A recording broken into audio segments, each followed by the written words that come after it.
Hello दोस्तों। और आप लोग कैसे हैं? शारीरिक शिक्षा के इस सेगमेंट में मैं मौर्य अखिलेश कुमार अपने अगले इस सीरीज में पेपर 18 का पार्ट 2 का हल लेके आया हूँ। इसका पेपर जो है हमारे फेसबुक पे और टेलीग्राम चैनल पे अपलोड कर दिया गया है। तो आप लोग सबसे पहले पेपर को हल करें, उसको समझें। फिर जब आप इस वीडियोज़ को देखेंगे तो वो उसका पूरा मानचित्र आपको दिखने लगेगा और प्रश्न और जो था वो पूरी तरह से स्पष्ट हो जाएगा। तो और ये जो मेरा प्रयास आप लोग मैं कर रहा हूँ, अगर आप लोग को अच्छा लग रहा है तो आप शेयर करें, लाइक करें और चैनल को सब्सक्राइब करें, ताकि एक मोटिवेशन मिलता है और एक अच्छा प्लेटफार्म बनाने के लिए मेरे को एक हौसला बनता है और एक बेहतर बेहतर वीडियो मैं बना सकूं। तो आइए आज का पार्ट 2 का पहला सवाल हम लोग देखते हैं कि प्रश्न है उदर का आंतरिक भाग। उदर मतलब जो हमारे पेट का भाग होता है, उसका आंतरिक भाग पूरी तरह से हवा से भर जाता है तो व्यक्ति पानी पर तैरता है। तो कौन सा प्राणायाम है? सर यहाँ पे मैंने प्रणाम शब्द हो गया है, उसको उसका है प्राणायाम। तो आप लोग इस प्रणाम के जगह प्राणायाम समझिएगा, क्योंकि गलत टाइप हो गया है। तो प्रश्न है उदर का आंतरिक भाग पूरी तरह हवा से भर जाता है और व्यक्ति पानी पर तैरने लगता है, तो वो कौन सा प्राणायाम होगा? तो बात करें तो प्राणायाम क्या होता है, तो एक प्रकार की शरीर में रहने वाली जो आवश्यक शक्ति होती है, वाइटल फोर्स को उत्प्रेरित करना, उसको नियमित करना और उसको संतुलित बनाए रखने की जो प्रक्रिया होती है वो प्राणायाम होता है। और ये एक आत्मयोग भी इसको कहा जाता है। इससे हमारी शरीर की जो भी आवश्यकताएं होती है पूर्ति होती है, ऐसा कहा जाता है। ठीक। तो इस प्राणायाम में तीन काम होता है, तीन मुख्य रूप से घटक होते हैं: पूरक, रचक और कुंभक। जो पूरक होता है, पूरक का मतलब होता है सांस को अंदर लेना। रेचक का मतलब होता है सांस को बाहर छोड़ना। और कुंभक जो प्रक्रिया होती है उसमें सांस को रोकना होता है। तो प्राणायाम की अगर हम बात करें तो ये कई टाइप की होती है। तो जो हमारे ऑप्शन है, कपालभाति प्राणायाम, प्लावनी, भ्रमरी या ए और बी दोनों। तो इसमें से जो ऑप्शन सही होगा उसको हम सही करेंगे। तो अगर हम भ्रमरी प्राणायाम की बात करें, ऑप्शन सी की, तो भ्रमरी में व्यक्ति द्वारा जब सांस छोड़ता है, सांस लेने के बाद, यानी कि पूरक क्रिया लेता है। पूरक का मतलब सांस को अंदर लेना। तो जब वो पूरक क्रिया को करता है, फिर उसके बाद कुछ थोड़े समय के बाद सांस को होल्ड किए रहता है, यानी सांस अंदर रोके रहता है, उसको कुंभक कहते हैं। फिर जब वो सांस को छोड़ता है, यानी रेचक प्रक्रिया करता है, तो वो भौरे के गुंजार जैसे होता है, गुंजता है भौरा, वैसे करके वो छोड़ता है, जिसे इस रूप में वो आवाज़ को छोड़ता है। तो उस समय इसकी जो शरीर की पोजीशन होती है वो ध्यान मुद्रा में बैठा रहेगा और दोनों हाथ की दोनों अंगूठा जो होते हैं दोनों कान को बंद की रहती है और हमारी जो अंगुलियां है यथावस्था चेहरे को ढकी रहती हैं। तो इससे क्या होता है ना,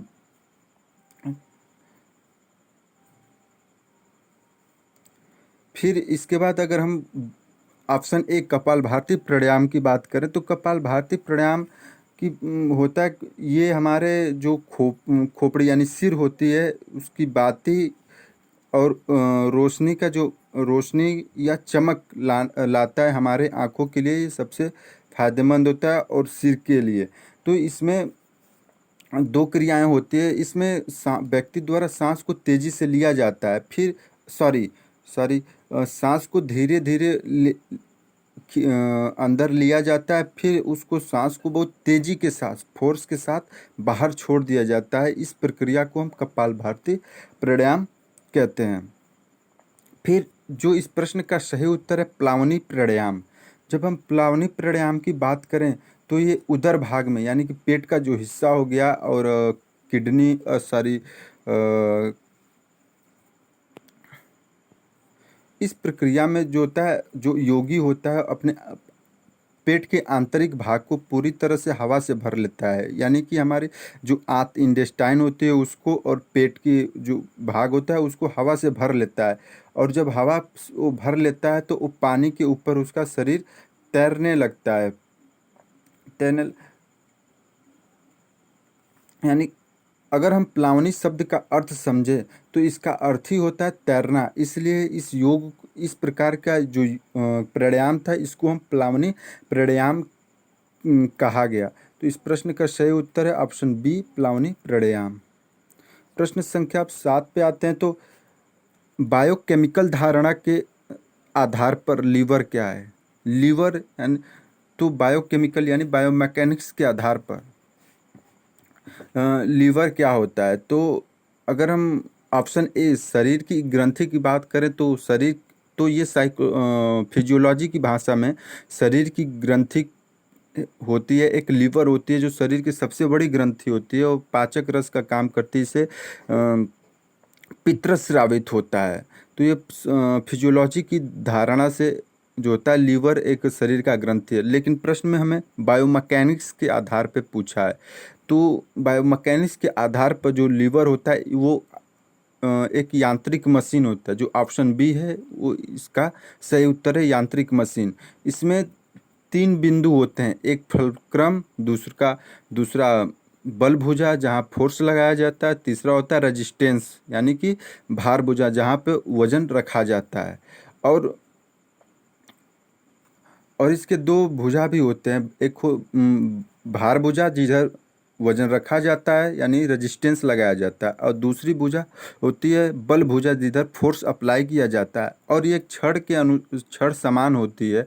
तो इस प्रश्न का जो सही उत्तर बायोमैकेनिक्स धारणा के आधार पर लीवर एक यांत्रिक मशीन है। अब प्रश्न संख्या 8 है कि उच्च चाल के साथ निम्न प्रतिरोध के विरुद्ध कार्य करने की मांसपेशीय क्षमता कहलाती है। प्रश्न कहता है उच्च चाल के साथ निम्न प्रतिरोध के विरुद्ध कार्य करने की मांसपेशीय क्षमता कहलाती है। तो अगर हम सबसे पहले स्ट्रेंथ की बात करें, ऑप्शन में जो है strength speed, speed strength, start strength, विस्फोटक शक्ति। तो अगर हम सबसे पहले स्ट्रेंथ शब्द की बात करें तो इसका हिंदी में ताकत होता है, तो ताकत होता है न कि शक्ति। तो उसका मतलब होता है कि हम किसी भी रेजिस्टेंस के विरुद्ध यानी प्रतिरोध के विरुद्ध कार्य करने की क्षमता जो है वो स्ट्रेंथ, ताकत कहलाती है। तो जब अगर हम किसी प्रतिरोध पर निम्न ताकत लगाएं यानी प्रतिरोध बहुत कम हो, तब उसके विरुद्ध जब हम कार्य करते हैं तो हमारा जब उसके साथ उच्च चाल को शामिल किया जाता है, एक तरह से एक हमारी ये ताकत है, विस्फोटक शक्ति लगा रहे हैं। जब हम अपने स्ट्रेंथ में स्पीड को शामिल कर देते हैं तो वो उसको हम विस्फोटक शक्ति के कहते हैं, यानी कि पावर को हम विस्फोटक शक्ति कहते हैं। और इसका फार्मूला है कि स्पीड और स्ट्रेंथ जब दोनों एक साथ हो जाते हैं तो वहाँ पे विस्फोटक शक्ति कहते हैं। तो जो हम उच्च चाल के साथ जब निम्न प्रतिरोध की बात करते हैं तो वहाँ पे स्पीड और स्ट्रेंथ आती है, यानी कि सबसे पहले हम वहाँ पे स्पीड अप्लाई करते हैं, उसके बाद उस चीज़ और वो प्रतिरोध जो होता है निम्न प्रतिरोध होता है। अगर हम ऑप्शन ए स्ट्रेंथ स्पीड की बात करें तो जो हमारा स्ट्रेंथ स्पीड होता है इसको हम पावर, मुख्य रूप से विस्फोटक शक्ति भी कहते हैं। यह जो होता है गामक योग्यता है जो उच्च चाल के साथ भारी प्रतिरोध के विरुद्ध कार्य करती है, यानी कि स्ट्रेंथ स्पीड जो होता है उच्च चाल के साथ भारी यानी बड़ा रेजिस्टेंस हो उसको हटाने का कार्य करती है। जैसे कि कूदने की प्रक्रिया, जब हम कूदते हैं तो स्पीड रहता है, उसके साथ हमारा बॉडी वेट रहता है। अब जब हम ऑप्शन बी स्पीड स्ट्रेंथ की बात करें तो स्पीड स्ट्रेंथ कहता है उच्च चाल के साथ जब हम निम्न प्रतिरोध के विरुद्ध कार्य करते हैं तो वो स्पीड स्ट्रेंथ कहलाता है। जैसे कि कोई ग्रुप खेल होता है, दलीय खेल जिसको हम कहते हैं टीम स्पोर्ट्स, या कम वजन की किसी भी वस्तु को हटाना, वो हमारा स्पीड स्ट्रेंथ के रूप में आता है। और अगर विस्फोटक शक्ति की बात करें तो वो होता है स्ट्रेंथ स्पीड ही होता है।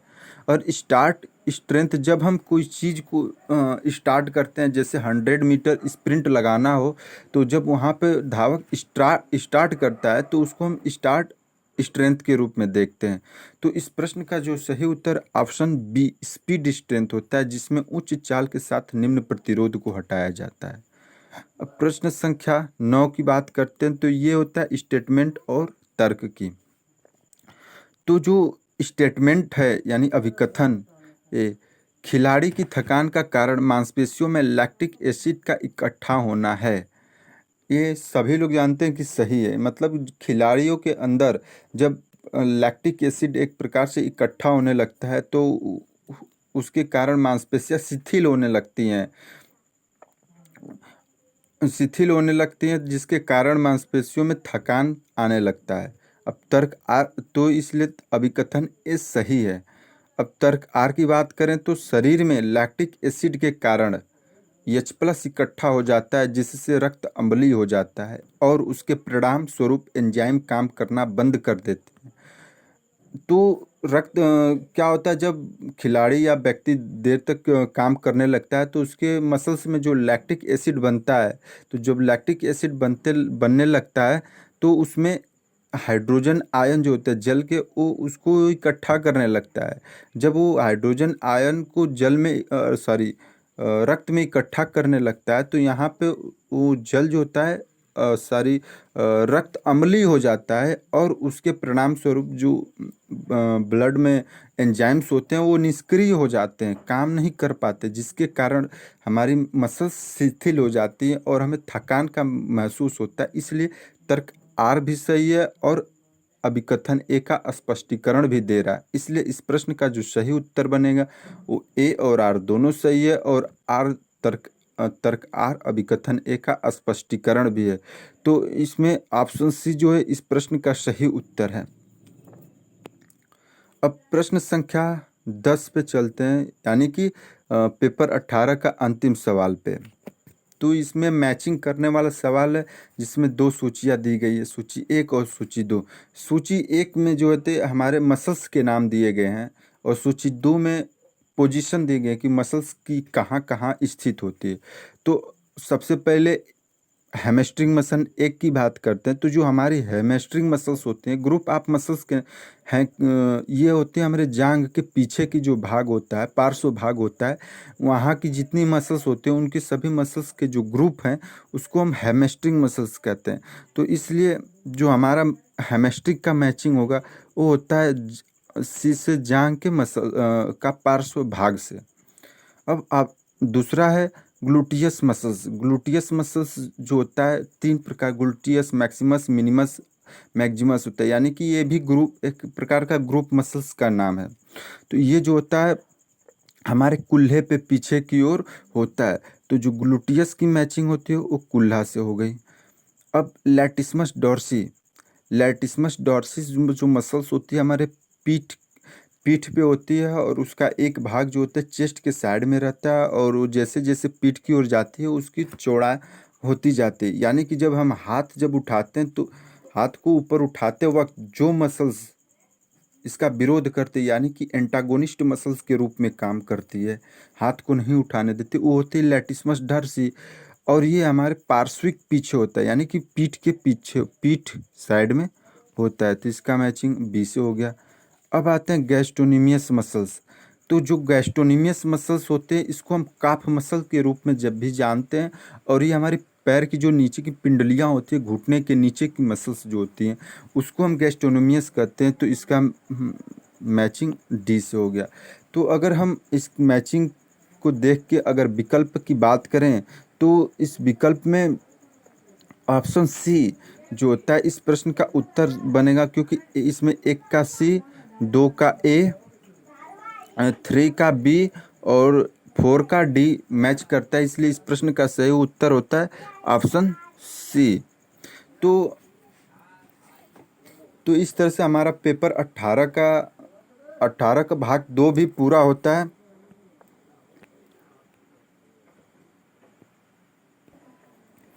अब आप लोग को जो भी समस्याएं हमारे समझाने में, बताने में आती है तो उसको आप लोग कमेंट बॉक्स में ज़रूर कमेंट करें।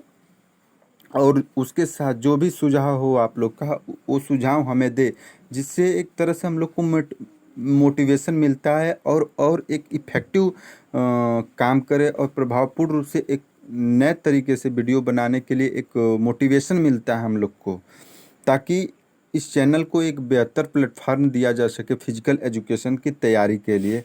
और जो भी समस्याएं आती हैं प्रश्न को समझने में, उसको कमेंट बॉक्स में ज़रूर कमेंट करें। और प्रयास मेरा आप लोग को अच्छा लगता है तो कम से कम एक एक लाइक ज़रूर दें, और उसके साथ वीडियोज़ को और हमारे चैनल्स को अपने फेसबुक पे, व्हाट्सएप ग्रुप पे, टेलीग्राम पे ज़रूर शेयर करें। और उसके साथ अगर सब्सक्राइब न किए हैं आप तो सब्सक्राइब करने के साथ बेल बटन दबाना न भूलें, ताकि जो भी वीडियो मैं अपने सीरीज का अपलोड करूं आपको नोटिफिकेशन तुरंत मिल जाए। इसके लिए आपको धन्यवाद।